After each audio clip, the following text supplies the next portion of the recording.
Mga kasabo, magandang umaga. Ito katabi ko nga ito, papakilala ko sa inyo. Ano? Nandito kami sa Bacolod. Ang tao nito ay si Odon, si paring Odon.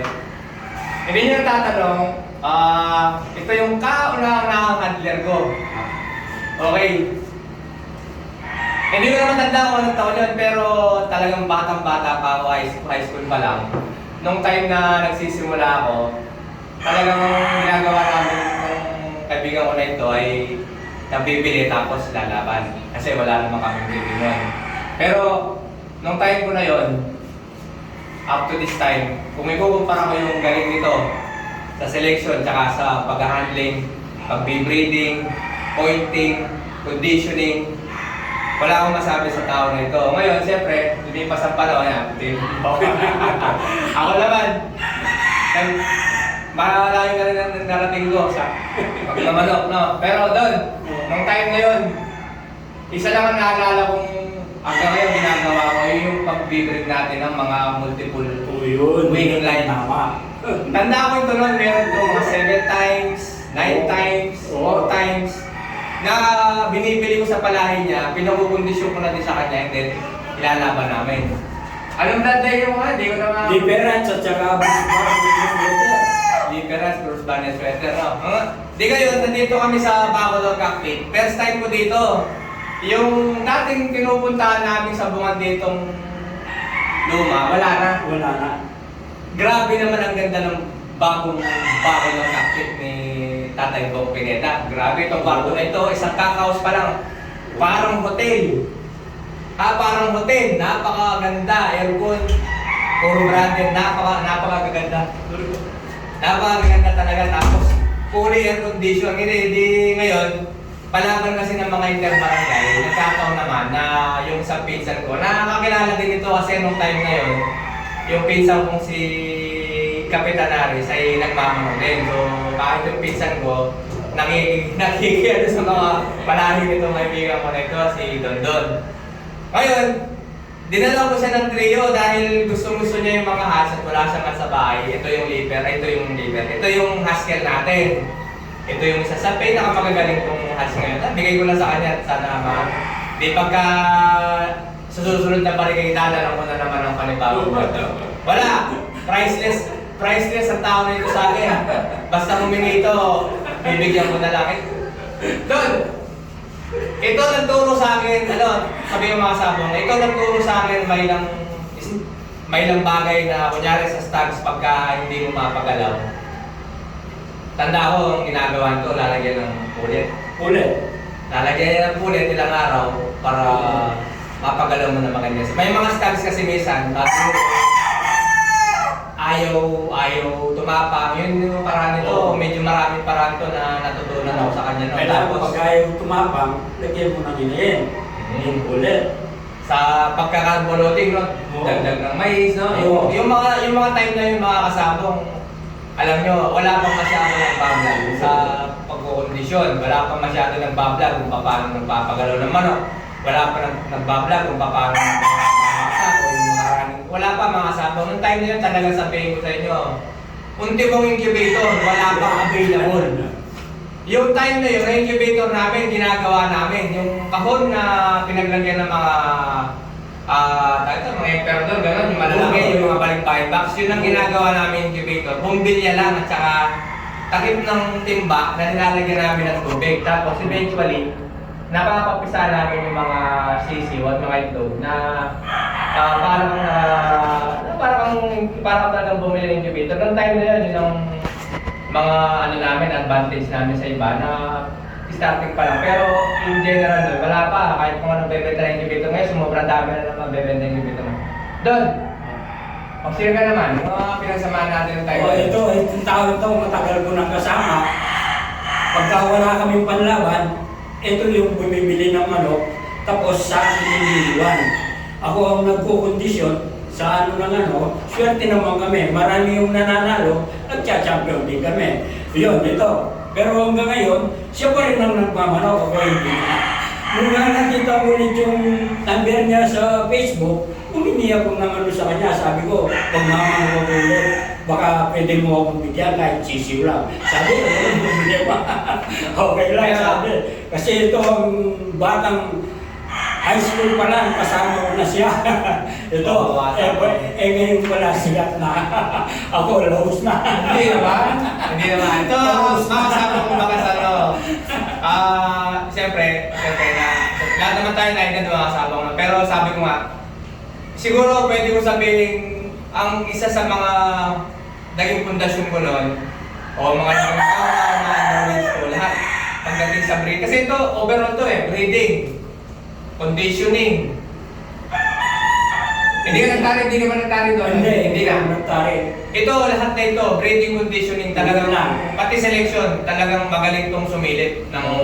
Ibig sabihin, ang talento nasa manok din talaga. So, pwede ko sabihin mga kasabong na naging malaking aspeto siya sa buhay ko bilang isang sabungero, bilang isang successful breeder na natutunan ko doon as beginner, talagang nai-apply ko din. And then, eventually, siyempre, nag-evolve, maraming natututunan na maraming bagong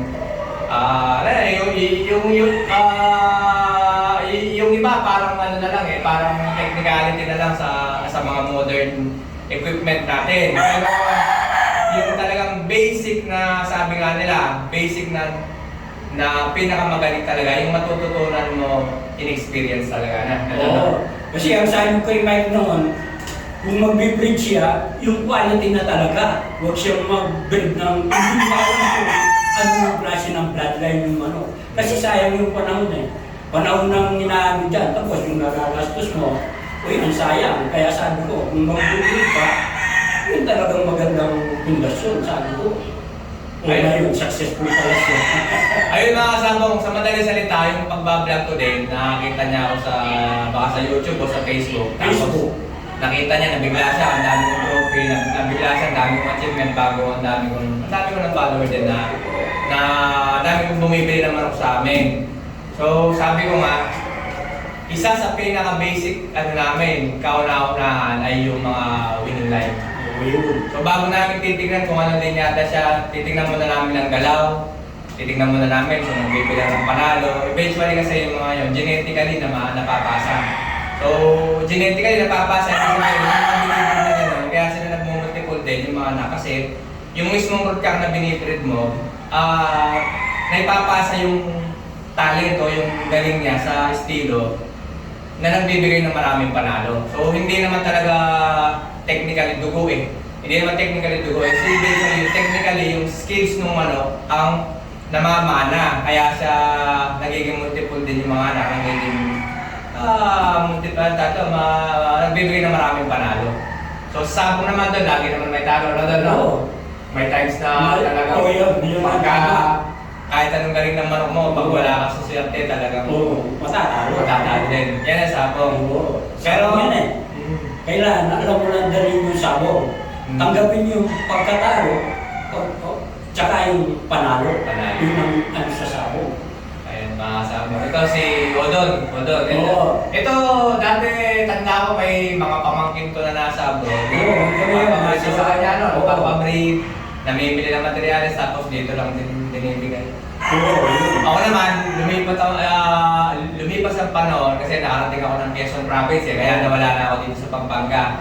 Pero napakadala ko na pumuwi ng Pampanga. Tuwing umuwi ako ng Pampanga, may ilang tao lang nakikita ko, may ilang tao lang napapasyalan ko. Simbahan dito sa amin. Mamaya may continuation ako dito sa Pampanga. Mag-share lang ako sa mga... Kasi dito ako lumaki batang Kapampangan ako, batang San Fernando ako. City na ngayon dito nung time na yun, hindi pa hindi pa city nung time na yun nung nagsimula ako magmanok. So hindi pa yata puputok ang pinatubunan. Hindi pa pumuputok po ang pinatubunan.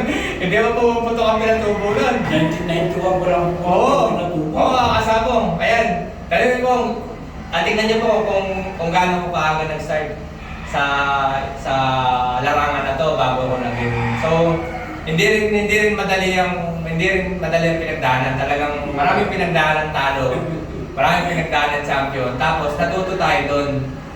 So yung mga kliyente ko, mga beginner backyard, talagang ginaguide ko eh. Kasi kung ano yung natutunan ko noon, walang shortcut eh. Kaya kayo, shortcut na dahil tinuturo ko ng shortcut na yung baka sanay na-advance ko na yung dapat nyo malaman. Sometimes, yung binibigay kong manok sa inyo, in-advance ko na yung hindi nyo pa alam na mangyayari in the future dahil sa mga manok na binibigay ko. Pero in-advance ko na darating ang araw, kakailanganin mo ito, magagamit mo ito, ganyan to.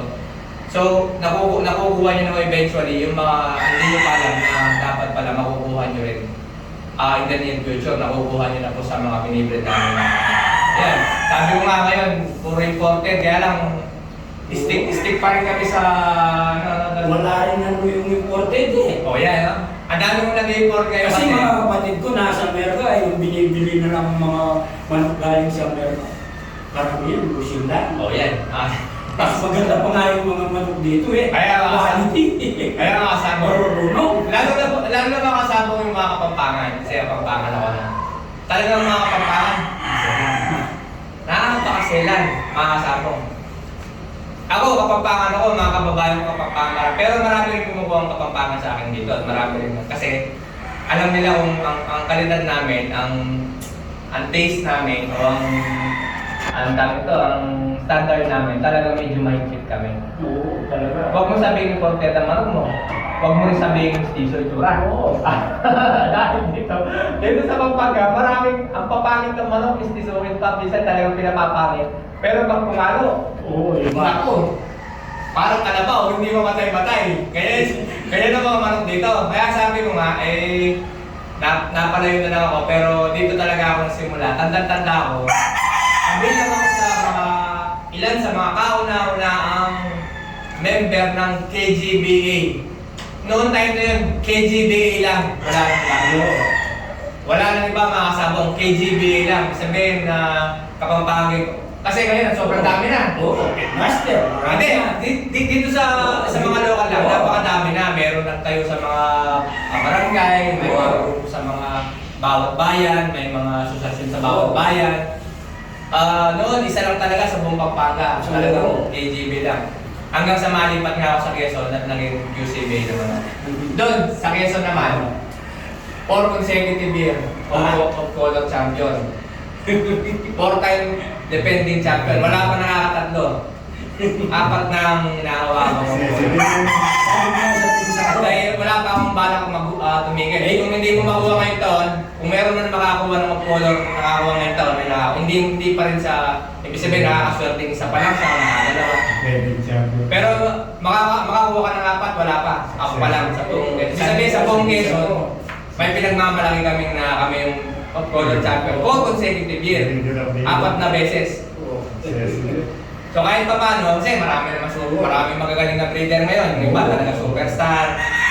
Pero at least sa isang breeder, kailangan at least meron ka man lang isa na may pagmamalaki. Talagang ikaw ang may hawak nito o ikaw ang kilala dito sa lugar na ito. So sa nilapatan ko naman, sa Quezon, sabi ko nga, pagdating sa color, ako yung number 1. Dahil ako yung pinakamarami na doon pagdating sa color. So, isang step lang yun. Kasi marami dyan. Pwede mo sabihin, sa iba, may mga champion din niya. Kaya lang, sa ibang lugar yun. So marami naman talaga. Sa bawat probinsya naman talaga, magagaling. May mga sikat sa bawat probinsya. Di sabi ko nga, hindi mo naman lang makukuha lasa. Ang sabong napakarami, walang tigil yan. Kahit sa pamapunta, may sabong yan. So, ang ano lang, makapag-maintain ka ng sarili mong pangalan, makapag-maintain ka ng malinis na pangalan, tapos hanggang sa kaya hanggang sa kaya mo na magmanok. Kasi baka masaya tayo dito, mga kasabong. Masaya tayo dito. Ang gastos mga kasabong, mas parang talaga ang gastos ko sa hindi naman sa kahit pa naghahanap buhay, talagang mas lamang pa rin ang gastos. Mas lamang pa rin ang gastos. Talagang ito, kaso masaya tayo. Doon. Kaya ito, Ako nga, may dinner pero hindi ko naalas. Boy pa. Nagkasalit ka rin. Alam ko nagkasalit ka rin. Ang gano'n na. May dami ka. Ibig sabihin na, talaga, tinatawag na pataas ang dugo, cholesterol. Kasi hindi ka isang ugat ko sa puso. Para Pero wala naman, okay ka naman. Okay naman. Hindi, dati kasi medyo yung yung kamay mo lang. Oo, tsaka yung isa pa. Oo, di ngayon. Okay na ulit, no? Tanda ko itong mga kasabong nung huling matagal na panahon na kasi nag-abroad ako 7 years. Hindi lang 7, hindi mga 10 years siguro. Nung huling makita ko ito, pinuntahan ko ito sa bahay nila, dito din sa Bacolod. Tanda ko talagang yung isang kamay nito, isang paa, talagang halos hindi niya may galaw mga kasabong itong tao. Kaya, natigil ka na pag parang medyo natigil ka na. Sabi ko, tumigil ka. Pero ano ba may pamangkin ng kasama? So, yung nga nung inaalagaan ko ngayon, Oo. sa kapatid ko, yun ang may sa manok ngayon. Pero ako, wala akong manok. Wala akong. Sabi ko nga, nung nakausap kita, gusto kong magmanok ulit, kaya lang, wala nga akong materialis. Sayang kasi yung panahon eh. Oo. Hindi, tsaka ako nasa bahay ka naman. Yun nga eh. Kaya, sa susunod na uwi ko, bibigyan ko ulit na ibang bloodline naman. Kasi yung sa kanina, may dala akong Joe Black na trio din. Bigay ko naman sa pamangkin ko isa. Yun yung Ito nga ang gagawin kong pundasyon ngayon. Basket. Ito, yun. Magsisimula ako ulit yung pansarili ko Ayun, may hawak ng camera yung under ko si Cardo. Cardo, wala tayong talent to, no? Oo. Wala.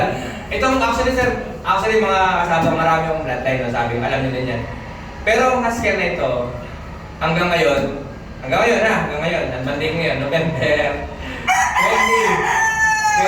2024. Magmula nung maglabang kami, talagang walang talent. Kasi nakikita ko sa Facebook yung binibita ko yung mga skill. Ang gagaling. Nabilang ko Tapos din. multiple yung palo. Nabilang. Hindi na kapit, pero... Padin. Mapa? Oo. Yung nga, sabi ko, ma'am ko ito ah. Sabi ko. Pero alam mo kasama ko kahit na tutuwa sa manok ko, nung time nito, nung kabataan nito, nung ako naman ay nagsisimula ako, gagaling ko ng manok nito. Marami. Ito ang mga manok sa isang palo. Isang palo talaga. Karamihan hindi na susunod. Isang palo lang talaga. Kaya yung mga manok nito, 9 time winner, 7 Oo, time winner. 7-10. Ano? Sabi nito, yung mga huling usapan namin kanina, o camera, saka kahiram. Hindi na binalik ako, sinabi na matay pero hindi naman. Hanggang siya hindi na ako nagmamahal. Nawala yung mga ano niya dahil sobrang bait sa pag-ano sa mga pakikisama. Kaya mga kasama. Kaya sometimes, yung pagpapahiram natin ng mga manok, kahit pagkumpara natin yan, baka pwede mong pahiramin siguro tapos sabihin mo, balik na sa ganito. Kasi kung hindi na kayo magmamanok, pwede mo bigyan. Magmamanok ka pa at iuulin yung mga materialis mo bago hindi na ibabalik sa'yo. Masakit ka ba hindi na parang doon, no? Oo. Sa na-experience ko, mahirap talaga yung nakikisama. Marami. Iba yung may sarili, no? Iba yung may sarili na rin mga kasama. Marami talagang iba ng mga pagkasosyo magkasama. Oo. Buti kung pares talagang magkasundo, no? Pero sa bandang huli, usually yung mga marami magkano, minsan pagdating sa pera, nag-away na din na mga hatiyan sa hatiyan. Tapos pagka nakikita yung breed mo, magagaling, nananalo, maraming nakaka-interest sa tinigram mo ng manok. Hirap lang. Yun ang malaking problema. Yun ang problema ko. Mahirap talaga yung mga libo. Oo. Kaya, hindi naman tayo Mahirap naman tanggihan, no? Kahit minsan talaga Oo, nakikisama kayo. Hindi, tsaka minsan kumpare mo, minsan. Oo. Kaya na, kung sino pang, kung sino pang kamag-anak, minsan. Oo, kaya nga inalis yung mga manok, hindi na ako nagmanok. Tapos sa akin ang Kung bakit sana makakasama ko, nasira yung ano niya dahil Kaya inalis ko lahat yung mga manok. nawala yung mga magagaling niya din niya. Wala na. Ano pang gagawin mo? Di ka na lang magmamanok. Kaya mga kasabong, ito, sabot na makakaya ko, doon na ka na ngayon. 73 na. Oo, 73. Matanda nung na isang taon ng tatay ko, 74. 74 kasi tatay ko. 44 ako.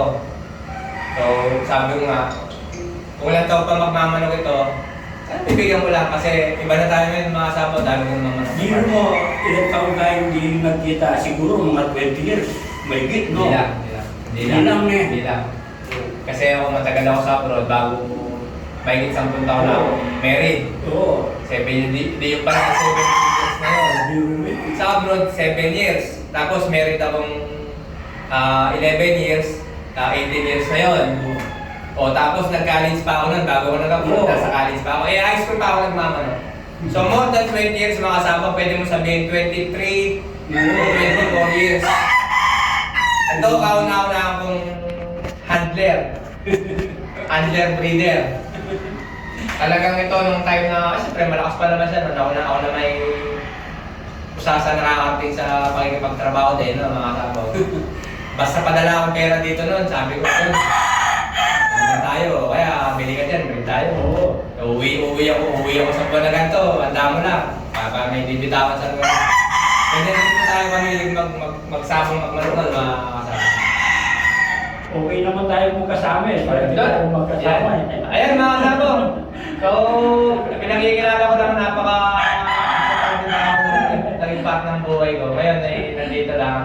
Mamaya pa naman ang event na ulit. Ay, Hindi, uwi pa kami eh. alawa na Pabalik na lang. alawa na. Ayun mga kasama, hindi sign up muna ngayon. Mamaya may continuation ako. Hindi na ako ng buong Pampanga. Dito nga ako nakakawin sa bahay. Ay, Di ba? Di ba? Di ba ako nakakauwi? Talagang binili ko muna itong mga gamit ng mga tao. Oh, sige. Ayan mga kasama, thank you. Okay, thank you.